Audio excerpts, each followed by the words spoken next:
Hello and welcome to Scran, the podcast passionate about the Scottish food and drink scene. I'm your host, Rosalind, and on this episode I'm looking into the bakeries that are making waves in Scotland. I know many of us are partial to a pistachio croissant or a more traditional fudge donut, and bakeries are reaping the rewards of this. I wanted to find out how you go about operating a successful bakery in 2026. First up, I paid a visit to Lannan in Edinburgh. Lannan has been hitting the headlines and influencing people from all over the world via social media since it opened in 2023.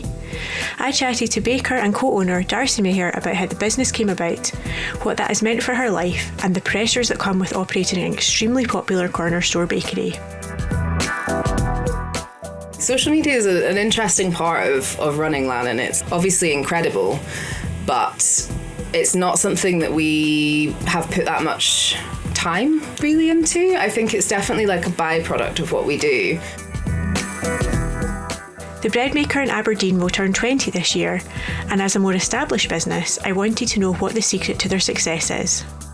Donald Anderson runs this social enterprise and spoke to me about their ethos in the coffee house, bakery and the classes they run. The bread maker aims to provide meaningful work opportunities to adults with learning disabilities. Donald filled me in on the truly inspiring work of the business. Our niche is probably the upper end of the wholesale market. That's all about changing people's opinion of adults with learning disabilities, aligning quality with adults with learning disabilities.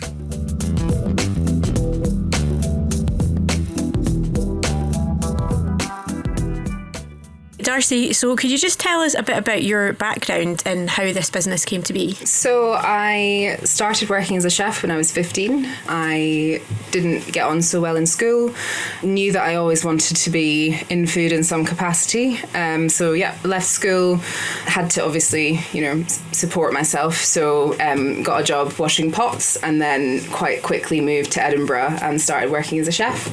So I was at the Palmerston for 6 months, but the bakery had started before the Palmerston. The Palmerston was like a stopgap between this and what I was doing before. So before the Palmerston, I had a consultancy business. So I used to travel around the UK and Europe helping other people open bakeries and doing staff training, recipe development, equipment training, that kind of thing. I met Chloe because I did a podcast with her years and years ago. So Chloe's my business partner. She owns the Edinburgh Butter Company. And she said, we should open a bakery one day. And I never believed it would happen. But then we started seriously discussing it and we were looking at timescales and stuff like that. And obviously, I needed to work to pay my way. So I started working at the Palmerston as sort of a stopgap between then and now. And then, we opened in 2023. And are you from Edinburgh? So you said you came to Edinburgh because, you'd been, you wanted to work in a bakery and then you went down to Macclesfield. So where did you come from to get to Edinburgh, or were you always in Edinburgh? From the Scottish borders. Okay. Yeah, so super nearby. I moved to Edinburgh when I was 15 for my job, which was at the Whisky Society. I was there for about 6 years. That must have been funny being at the Whisky Society and not being able to drink. Yeah, it was. Yeah, I remember at the end of the shift I used to have like a Fentiman's rose lemonade and I'd be sitting with all the chefs with their pints, People will have heard of you because, not just from your social media, it's become like a place to visit in Edinburgh. Was that, to go back to right at the beginning, you're working in the kitchen, you're washing pots, and you always wanted a bakery. How did you get from there to here? I'm not sure really. It definitely wasn't the plan. I sort of imagined having a very small neighbourhood bakery. I didn't expect people to travel so far to visit us, which is absolutely incredible. Yeah, very, very grateful for how Lannan is now, but it definitely has come with its issues as well. I think probably one day I will open a bakery somewhere very small and somewhere very quiet so that it can be that sort of very steady neighbourhood bakery that I'd always dreamed of. Do you envisage the Highlands? I'm thinking of Flora's Place in Dunkeld, but even that is really busy. I feel like there's, you take your kind of reputation and your height with you and your people will follow you. Yeah, for sure. I think probably social media definitely has a shelf life for me. It's something that is a byproduct of what we do at Lannan. But yeah, I think I sort of have this idea in my head that maybe one day I'll completely come off social media, move away from the city and open a bakery and not really shout about it and just sort of sustain and nourish the local community. I have that dream as well. Although you'd be much better than me. So how did you learn to bake? Because it all looks so amazing. Thank you. I am self-taught, so I started as a chef. I did that for 6 years, and then I started working as a pizza chef after that. And I always had wanted to get into baking specifically, but the night shifts really put me off. So when I finally decided that I wanted to pursue baking in a bakery, I sort of applied for all the bakeries in Edinburgh. I was too underqualified to get a job here, so I moved to Macclesfield, and I worked as a baker there for a year. And then I came back to Edinburgh and started baking here. But I'm definitely self-taught in terms of viennoiserie. I set up the pastry section at a tiny little bakery in Abbey St Bathans, where I sort of developed all my own recipes, and that was the first time that I sort of had fully written my own menus.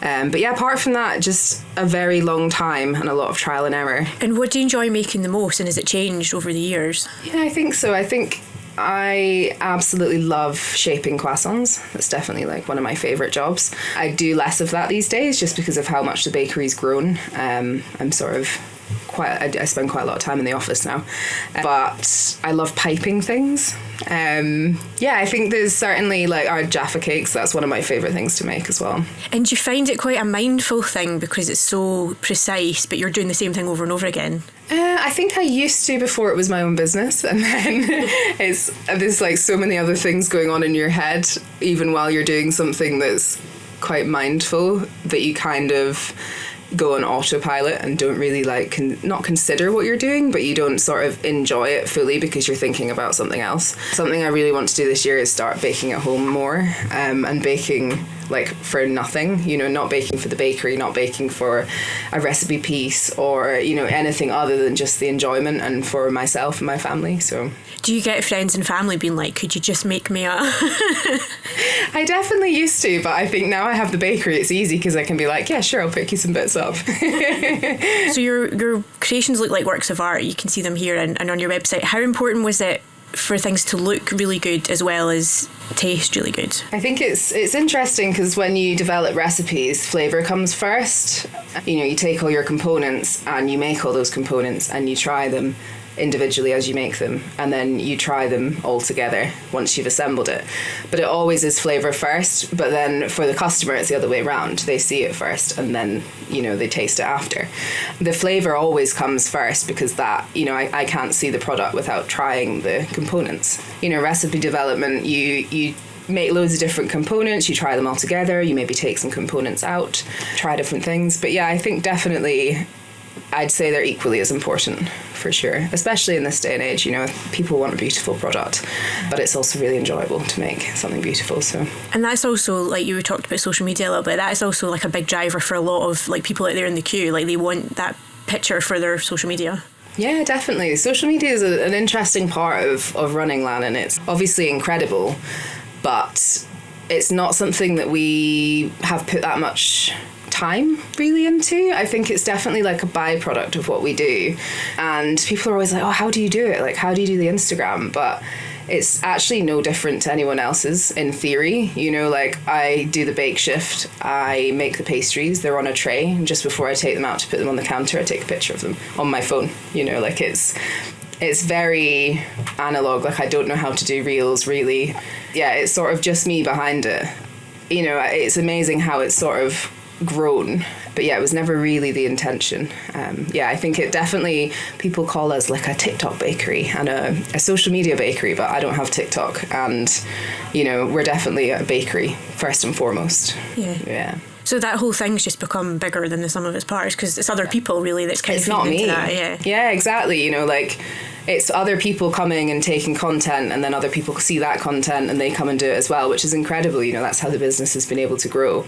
We're really grateful for that, but it hasn't come from us. We have had to grow with the sort of, don't know what the word would be, I hate the word hype, but we've sort of had to grow with it, you know, which we didn't really want to do. It's the whole, why don't you just make more? We've doubled capacity more than since we opened in 2.5 years, which has been really difficult.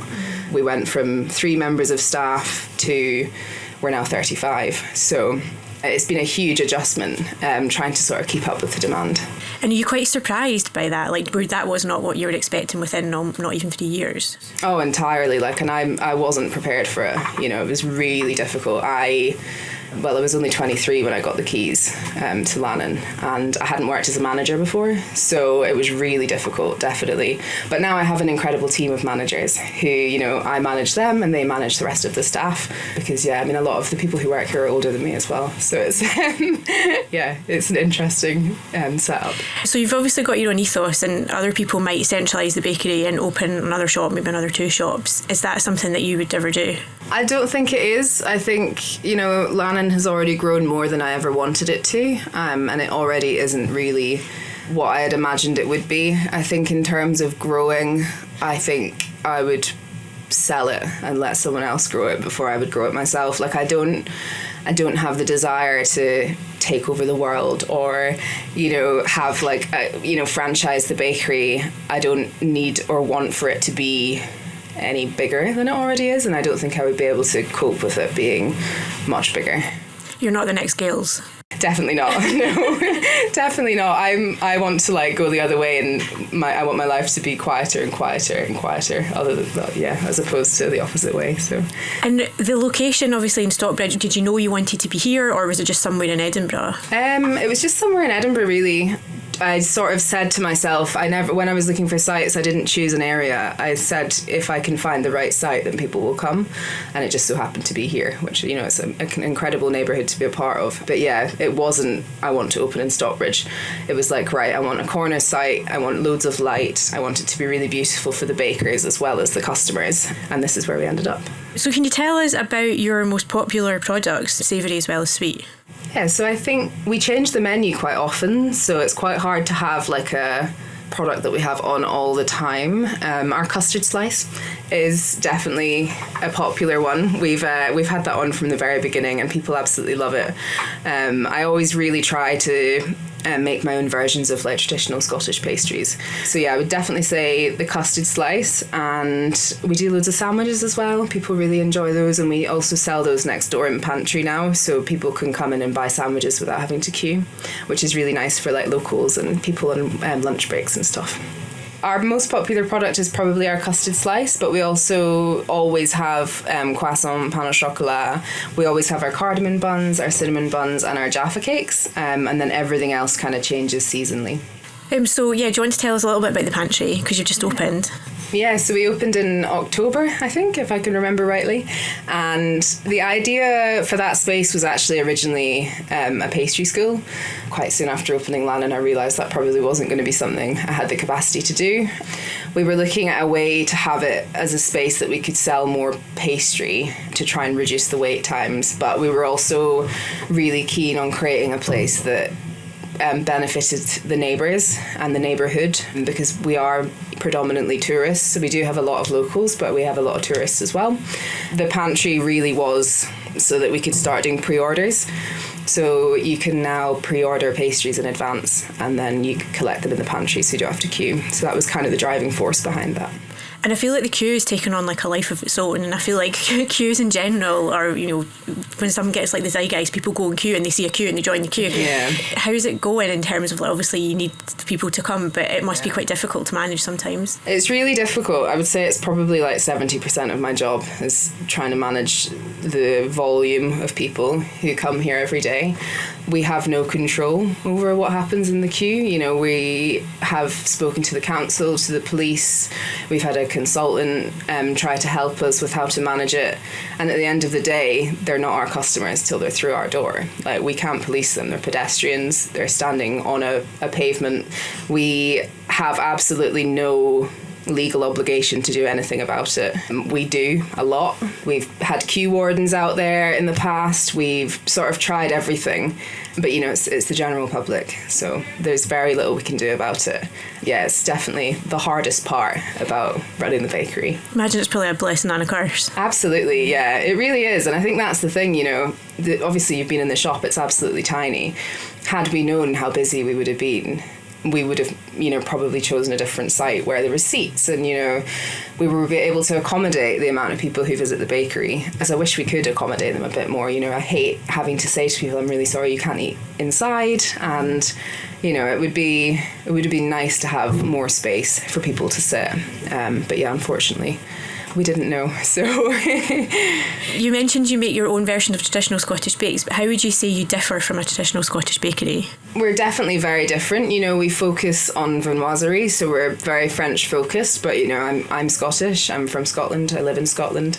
The bakery's in Scotland, so it's really important to me to sort of honour that tradition. I remember when I was little going to the bakeries and you would see these like gorgeous strawberry tarts in the counter, like glistening, you'd have like little pink ice buns and there's a certain like nostalgia and warmth for me when it comes to Scottish baking. So we always do different versions of our own sort of traditional Scottish baked items. What have we done? We've done, custard slice, yum-yums, ice buns, strawberry tarts, pineapple tarts. Yeah, I always like to have at least one sort of thing like that on the menu. And we're still in early 2026. Would you have any plans for the future or this year that you could share? Last year was a huge growth for us. We underwent 2 massive renovations, doubled capacity, doubled staff. So this year is sort of about hunkering down and just, sort of seeing where we go. I'm very aware of the fact that we're 2.5 years in and we're still really busy, but it's not going to be like that forever. Yeah, we're just going to see what happens, I think, So do you think eventually people will not move on, but you think you'll get your regulars and then that'll be it? I think so, yeah. I'm not naive to the fact that the sort of bakery up until now is pretty unusual. I think it can't be like this forever, and I'm totally okay with that. It's just, we're sort of riding this wave. And, hospitality as a whole is going through, a really terrible time. And despite the fact we've got a queue, we're not exempt from that. If things don't change within the industry in terms of, the new budget and stuff, probably won't be here, as much as we're really busy. It's really difficult for sure. What's difficult? Is it the rates relief? Yeah, rates relief, minimum wage is going up. We pay everyone way above minimum wage anyway. It's really difficult. The amount that we pay to HMRC a month just goes up and up and up. It is unsustainable, and there's no relief for small businesses. I think, we are a very small business despite what it looks like from the outside. We're not exempt from all the sort of things that are coming up this year. Roughly how many people come through the door on a daily basis? So we're between 500 and 600 people a day. There's certainly quieter times. This has been our first January open, so it's been a bit quieter, but it's sort of between that. It must be mad during the fringe as well. It is, yeah. It's a sight to behold, for sure. That's the thing, though, we're max capacity every day. So we make, as much as we can every day. So really, when you're actually in the building, it's the same all year round. It's what's happening outside that's different. Well, thank you very much for your time. It's lovely to meet you. Thank you so much. It's lovely to meet you as well. And thanks for the bread. I'm so glad I didn't get the hiccups. Usually sourdough gives me hiccups. Oh, no. I'm glad it didn't. Imagine. Can you imagine?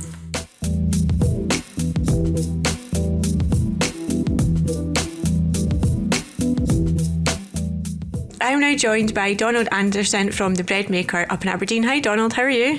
Good, very well, thank you. Yourself? Yeah, good, thanks. Thanks for joining us. So for anyone that doesn't really know about your business, do you want to tell us how it first kind of came about? The Bread Maker is a trading arm of the Aberdeen Day Project. The Aberdeen Day Project is a registered charity in the PLC business. How it came about was, I suppose, the brainchild of a doctor, Dr. Dennis Durnow, who had 2 disabled boys. And through Dennis looking for activities and therapies for his boys, became involved with Camp Hill. So Dennis being Dennis, not just got involved with Camp Hill, worked in their medical practice and really got involved in the community of Camp Hill and kind of what his boys were doing. Camp Hill had a wonderful bakery where adults with learning disabilities worked with non-disabled villagers, if you like, and Dennis saw the therapeutic values of adults with learning disabilities working with dough, bread, etc.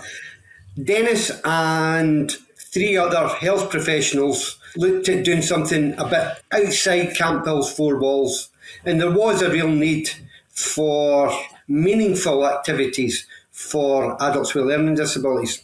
Fast forward 2006, Dennis and myself opened the bread maker. At that time, we had 100 referrals from adults with learning disabilities looking to engage.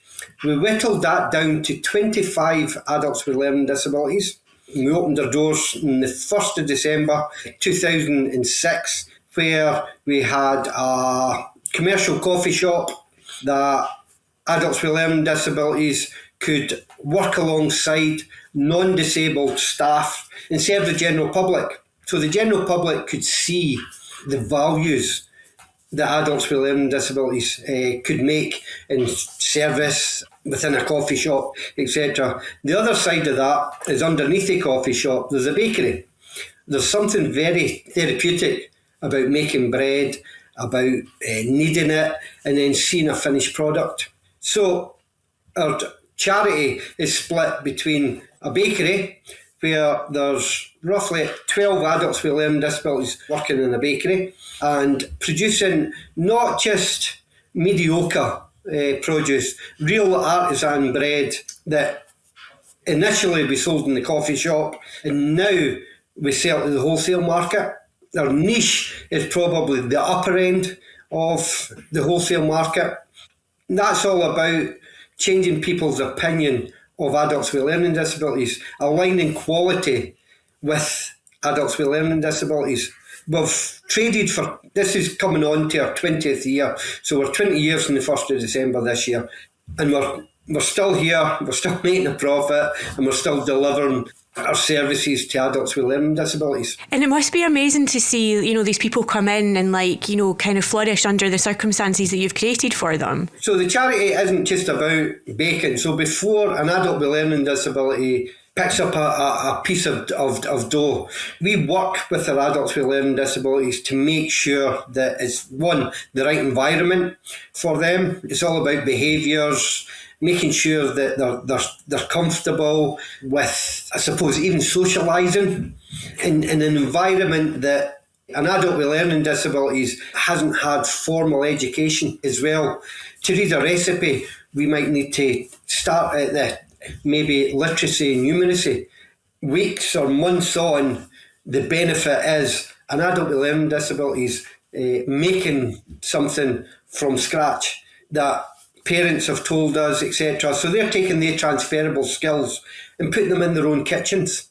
And kind of, mum, dad, can I make dinner tonight? So it's a major elevation from somebody going to a day service, and maybe it's not a meaningful day service, whereas the bread maker has got real meaning about it and has got a real end game as well.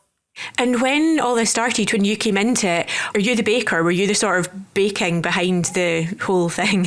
I'm a baker at trade, been a manager since I was 19 years old. So the answer to that question is twofold. It's kind of, no, never came in as a baker. But if I tell you that I do spend a lot of time in the bakery, it's a small team, but it's a busy bakery. So whatever permutations that is, that it's not just about coming in the morning and baking bread. We're coming in the morning, we're training people how to make bread. So we have got a staffing ratio of 1-to-1. So for every one member of staff, there's an adult with learning disability. At the moment, we've got 25 members of staff, and we've got 25 adults with learning disabilities. So it's very inclusive in what we do. And obviously that's time consuming, but we get real rewards from that.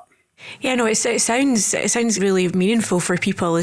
So is it just bread you do? Do you want to talk to us a little bit about the products, the different bread products? When we first opened, we never looked at kind of Aberdeen as a marketplace. If you put Dennis on a mastermind chair, it would be learning disabilities and restaurants in London 1950 to 2025, because we were there. So, and one of my first journeys was following Dennis's journey in London and visiting some bakeries. A big thing is sourdough.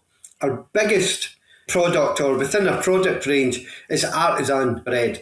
If we mix a dough, there's possibly 4 to 6 people around the table kneading bread, moulding it, shaping it, and kind of putting improvers ready for the oven. So it's really, really hands-on artisan product rather than just buying a machine and making as much bread as we can. So our range is diverse, and probably our most popular product is sourdough now. Things like just even brioche buns for our restaurant market. The nice thing is a lot of restaurants will acknowledge the bread maker on their menu. Again, that makes people think, well, what's the bread maker all about? It certainly helps the charity, and hopefully it changes people's perception about adults with learning disabilities. And that's obviously why your tagline is bread with purpose, because obviously it's not just your usual bread. It's like there's this whole story there. Very much so. And if people sees a logo on a menu, it just makes us a little different from the rest of the market. However, we are competing with the rest of the market for bakeries, coffee shops, just like everybody else. And there's been a heck of a lot of them springing up over the last 10, 15 years. When the bread maker first started 20 years ago, it was a niche market. What can I say? I've got a history of kind of my bakery trade. It's a dying trade. So we're putting through our adults with learning disabilities, SVQs, we're using ASDAN. They're gaining qualifications. And as an industry, our adults with learning disabilities are coming into a wanted profession, because it is a dying profession. The change in the last few years is about home bakers and home bakers possibly expanding, going into markets. The popular ones and the good home bakers are opening shops. So there is an explosion of that. For us, it's all about competition and all about us keeping quality in everything that we do, so we are competing with that market, and we have done for 20 years. And so when you say, you're a baker trade and it's a bit of a dying industry, do you mean like sort of traditional Scottish bakery, that type of thing, like, what you would have trained in is maybe not as popular anymore? Palates have changed. We sell probably more sourdough than we do a traditional white bread. But the style of baking, a sourdough is different. You make a sourdough differently than you make a white loaf. But that's a premium product. Customers they're looking for a different product than it was when I first started baking, yes. And do you do classes as well? We do roughly 6 classes a year where we bring in the general public. We do some basic bread, which is scone based, if you like, a red cheese damper, which comes from Australia, which is a quick bread that our students can see a bread within half an hour. And then we go on to making a white dough and then a focaccia dough, which our students take off ciabattas, focaccias, pizzas. There's more and more people that are home baking, and every year our classes are sold out. It lets us engage with the general public, people within the city, but also lets them engage with their adults with learning disabilities who help us with the classes as well. So are you having a big massive party for turning 20 this year? We hope so. We always have an award ceremony for our apprentices at the end of the year. That's turned into quite an event. So this year, that event, the 20 years will make it even more special. If anybody does want to come up and, come to your coffee shop, buy some bread, whereabouts can they find you? We're just off the city centre, just by His Majesty's Theatre in Rosemount Viaduct. Thank you very much. It sounds absolutely wonderful. And next time I'm up in Aberdeen, I'll need to come and visit you. So thank you. Wonderful. Thank you. Thanks to my guests on this episode, and thanks to you too for listening. I hope it's inspired you to head to your local bakery for a pastry or a slice of cake. Please remember to rate, review and subscribe so you never miss an episode of Scran. Scran is co-produced and hosted by me, Rosalind Erskine, and co-produced, edited and mixed by Kelly Crichton.